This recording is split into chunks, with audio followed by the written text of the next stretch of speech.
Assalamualaikum warahmatullahi wabarakatuh. Mudah-mudahan yang menjawab salam Allah panjangkan umurnya.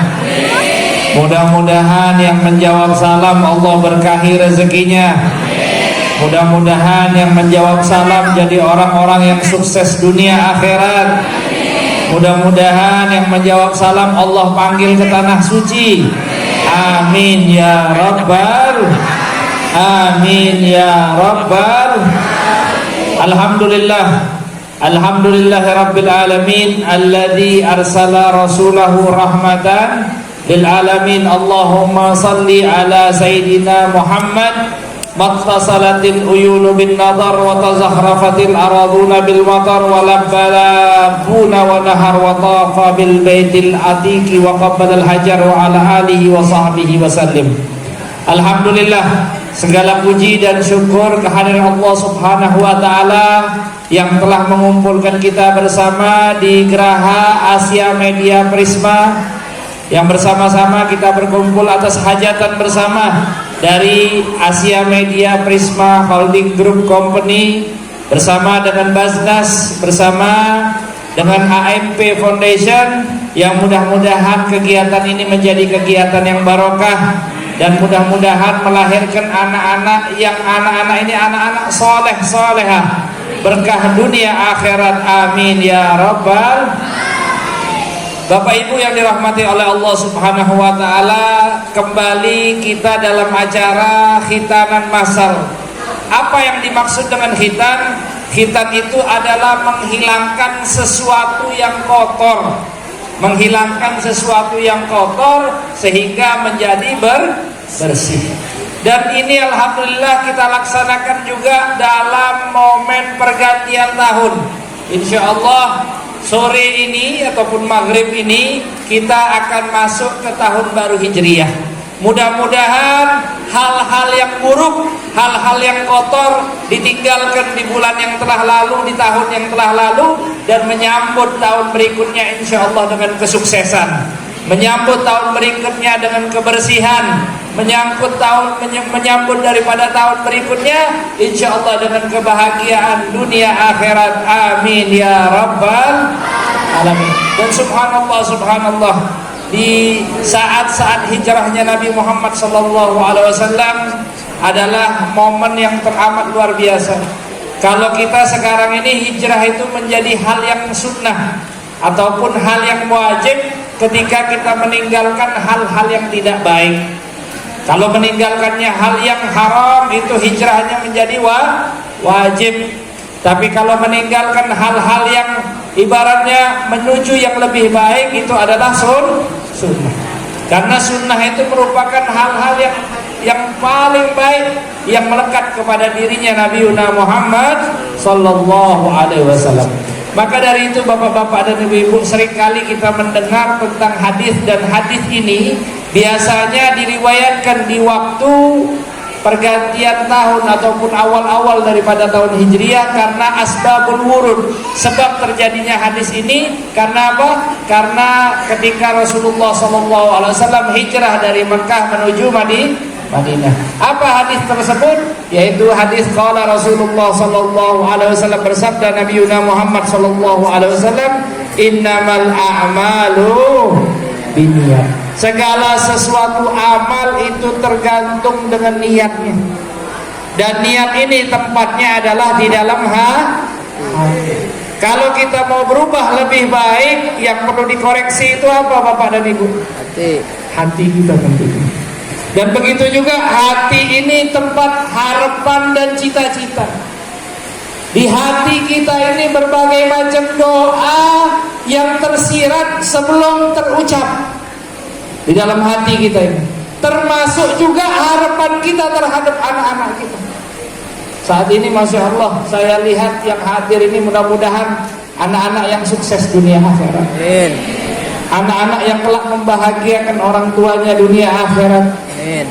Dan itu bersumbernya dari mana Bapak dan Ibu? Bersumbernya dari hati. Kalau di dalam hati kita sudah menghardik, sudah negatif terhadap anak kita, anak ini cuma nyusahin, Oh, anak ini saya harus bayar ini, harus tanggung jawab terhadap dia, maka dampaknya anak tersebut juga akan negatif buat kita. Tapi kalau di dalam hati kita, ya Allah, aku niat dengan anak ataupun cucuku ini, aku niat mudah-mudahan insya Allah menjadi kebahagiaan buatku dunia akhirat. Ya Allah, aku niatkan perkumpulan hari ini khitannya dia, ya Allah, membuang daripada sifat-sifat ar-radhilah, membuang daripada sifat-sifat yang jelek, mudah-mudahan dia menjadi anak yang soleh. Nah, itu niat kita di dalam hati. Maka niat inilah yang akhirnya terproses menjadi doa yang tersirat, sehingga apa? Sehingga menjadi hal-hal yang positif yang mengitari daripada kehidupan kita semuanya, bapak-bapak dan ibu-ibu. Dan juga anak ini adalah sumber tirakat kita, ya. Kenapa saya katakan anak ini sumber tirakat kita? Kita ini paling sabar, bapak sama ibu, ya. Paling sabar di dalam kehidupan kita ini bukan sama orang lain, pak, ya. Bukan sama bos kita, bukan, ya. Bukan sama kolega kita, bukan. Tapi kita paling sabar ngadepin siapa? Keluarga. Benar apa enggak? Yang suami sabar ngadepin yang istri sabar ngadepin yang bapak orang tua sabar ngadepin itulah sumber tirakat kita. Dan disitulah Allah Subhanahu wa ta'ala memberikan ujian demi ujian. Intinya apa? Intinya bagaimana cara menguatkan hati kita. Kuat hati kita, tetap ikhlas ngayominnya karena Allah. Kalau begitu kita ikhlas nih, Masya Allah, semua kehidupan akan terasa adem. Jadi ini menyambut daripada tahun baru ini, kembali lagi di dalam hadis, innamal a'malu binniyat, segala sesuatu amalan tergantung dengan niat. Bahkan para alim ulama meriwayatkan bahwa hadis ini masuk ke dalam 70 bab. 70 bab pembahasan gak habis-habis dibahas daripada hadis innamal a'malu binniyat. Dan subhanallah, di antaranya adalah bagaimana kita niat juga dengan kegiatan yang mulia ini, mudah-mudahan jadi kebaikan buat kita dunia akhirat. Dan bapak-bapak dan ibu-ibu yang dirahmati oleh Allah, saya teringat juga tentang niatnya seorang orang tua, ya. Niatnya ibunya Musa alaihissalam ketika harus terpisah dengan anandanya, sabar terhadap keadaan, sabar terhadap ujian. Begitu dipisahkan oleh Allah Subhanahu wa ta'ala melalui tragedi apa? Tragedi ketika para tentara Fir'aun itu patroli di daerah Mesir. Begitu para tentara Fir'aun ini patroli di daerah Mesir, kalau dapatin anak yang terlahir dari kalangan Bani Israel, maka akan apa? Maka akan disembelih di hadapan bapak dan ibunya. Wah, kita aja ngelihat kadang-kadang kambing kurban disembelih nggak tega sama bapak dan ibu. Bagaimana ini anak kita disembelih di hadapan kita karena kejamnya Fir'aun tersebut. Tapi subhanallah, begitu dipatroli, maka didapati di antaranya ada bayi Musa ini. Bayi Musa lahir di bulan tersebut karena para kahana, para orang-orang mistis daripada kepercayaannya Fir'aun memberitahu Fir'aun bahwa bakal lahir bayi. Nanti bayi itulah yang akan menggulingkan daripada kekuasaan. Dicari itu bayi, dicari. Setiap ketemu bayi laki-laki maka akan dibunuh. Tapi subhanallah, apa yang dilakukan oleh ibu Musa? Allah Subhanahu wa ta'ala berikan ilham kepada beliau, wa auhayna ila ummi Musa an ardihi fa idza khifti alaihi fa'alqihi fil yam wa la takhafi wa la tahzani inna radduhu ilayki wa ja'iluhu minal mursalin. Ketika itu Allah mengilhamkan kepada ibu Musa untuk apa? Untuk mentirakati Musa. Di antaranya apa? Di antaranya adalah Musa disusui, Musa diasuh, tapi Musa juga dilepas di sungai Nil. Kalau di Jakarta mungkin ada sungai namanya Sungai Ciliwung kecil, Pak. Ya, paling 7 meter ya dari ujung ke ujung lebarnya. Kalau Sungai Nil, Masya Allah, Kapal aja bisa 5, bisa 7 kalau lewat sini. Kapal yang gede-gede.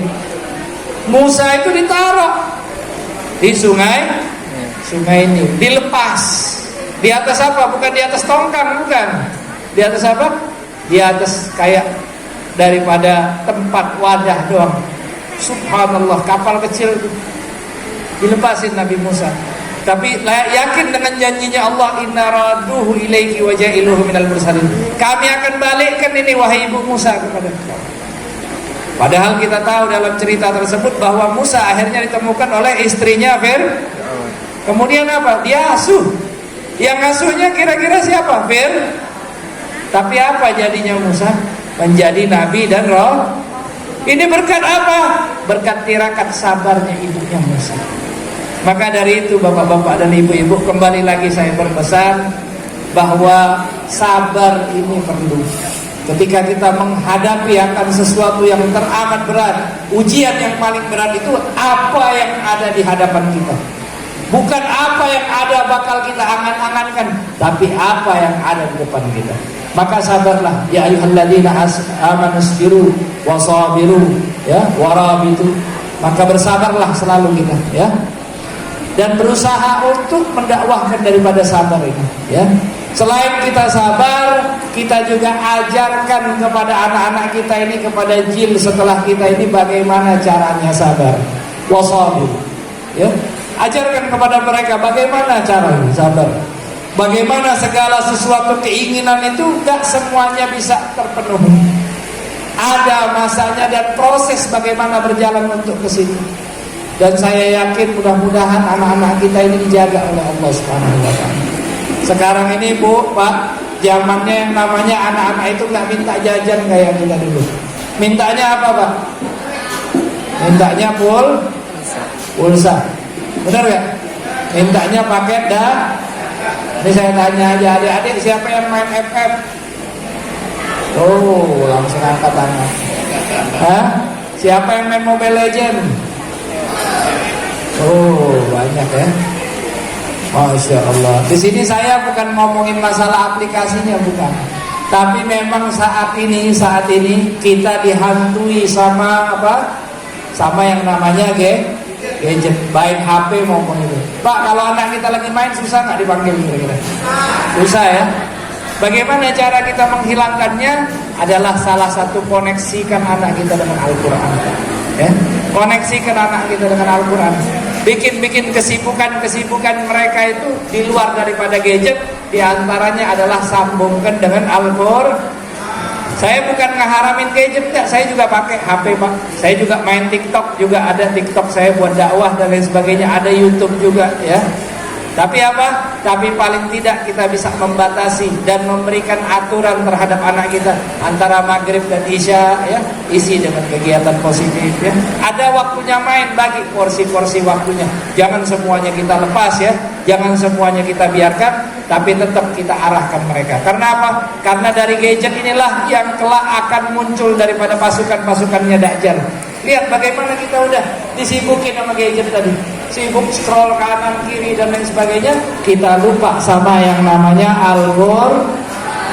Maka dari itu bapak-bapak dan ibu-ibu, mari bukan kita mengkambing hitamkan teknologi, enggak. Teknologi bagus, ya, apalagi dipakai untuk kegiatan-kegiatan positif. Tapi juga ingat bahwa teknologi bukan segalanya. Teknologi hanya ilusi yang kalau kita pakai untuk mencapai cita-cita bisa juga, ya. Karena apa? Karena berbagai macam cita-cita yang kita gapai itu terbentuk dari angan-angan, dari ilusi. Tapi jangan kita berpatokan kepada ilusi tadi. Jangan kita berpatokan terhadap hal yang fana tadi, ya. Tetap kita berpatokan kepada Al-Quran. Lihat bagaimana Al-Quran kita, lihat bagaimana sholat kita, lihat bagaimana kegiatan-kegiatan kita. Mudah-mudahan anak-anak kita dijadikan anak-anak yang soleh. Dan juga diantara tirakat kita sebagai orang tua kita terhadap anak, apa diantaranya adalah jangan pernah bosan mendoakan anak kita. Ucapkan ucapan yang baik, ya. Walaupun kita nggak baik, karena dengan hadirnya anak kita udah menjadi guru yang terbaik buat mereka. Di dalam hati kecil anak kita adalah idola bagi dirinya sebelum mereka mengidolakan dan mengenal yang lainnya. Maka dari itu bapak-bapak dan ibu-ibu, jadilah pribadi yang baik ketika masuk ke dalam rumah Anda. Ya, jadilah pribadi yang terbaik ketika masuk di situ. Contohkanlah hal-hal yang baik. Sholatlah di hadapan anak Anda. Walaupun Anda menilai itu riak, nggak apa-apa riak sama anak sendiri. Biar apa? Biar dia mencontoh daripada kebaikan-kebaikan. Kadang-kadang riak itu adalah bisikan setan. Jangan sholat, nah itu lebih riak. Waliyadzubillahi ta'ala. Maka dari itu bapak-bapak dan ibu-ibu, tirakat yang ketiga adalah kita minta kepada Allah Subhanahu wa ta'ala, mudah-mudahan Allah kumpulkan kita dengan anak-anak kita dunia akhirat. Amin. Karena anak ini apa? Karena anak ini merupakan bukan hanya tanggung jawab kita di dunia, tapi akan menjadi beban kita di akhirat kalau kita nggak tanggung jawab sama dia di dunia. Ya, apa tanggung jawab yang kita diminta nanti sama dia? Dia minta kok nggak diingetin sholat, kok nggak diingetin untuk melaksanakan daripada perintah Allah. Maka dari itu bapak-bapak dan ibu-ibu, mari ini alhamdulillah antum sudah menunaikan sebagian daripada kewajibannya berkat daripada AMP Foundation dan kegiatan yang kita adakan hari ini. Kita doakan mudah-mudahan AMP makin berkah, AMP makin jaya, AMP makin sukses, dan mudah-mudahan kegiatan seperti ini bisa terlaksana setiap tahunnya, bisa terlaksana dengan kebaikan, bisa terlaksana dengan kemudahan, dan mudah-mudahan insya Allah yang datang lagi, insya Allah mudah-mudahan insya Allah orang-orang yang bertakwa kepada Allah, yang cinta kepada Rasulullah, dan mudah-mudahan insya Allah kita dikumpulkan dunia akhirat bersama baginda Nabi Muhammad sallallahu alaihi wasallam. Amin ya rabbal. Sebelum Habib menutup, ingin mengajak bersama-sama kita melantunkan daripada sholawat. Ya Rabbi bil Mustafa baligh maqasidana wa ghfir lana ya wasi'ah. Coba yang suaranya yang baru dipotong ini yang kenceng. Ya Rabbi bil Mustafa tadi pas dipotong kenceng nggak suaranya? Wa belana Muhammadu ya wasi'al karam Muhammadun sayyidul kaunaini wa dzalaini wal fariqaini min qurbin wa min ajami ya Rabbi bil Mustafa balil maqasidana waghfir lana mamadu ya wasi'al karami. Orang yang paling mulia Nabiyuna Muhammad, orang yang paling tampan Nabiyuna Muhammad. Ya Rabbi bil Mustafa balil maqasidana waghfir lana mamadu ya wasi'ah karami. Paling bagus ucapannya Nabiuna Muhammad, paling bagus tutur katanya Nabiuna Muhammad. Ya Rabbi bil Mustafa balil maqasidana waghfir lana mamadu ya wasi'al karam. Maulaya salli wa sallim abada ala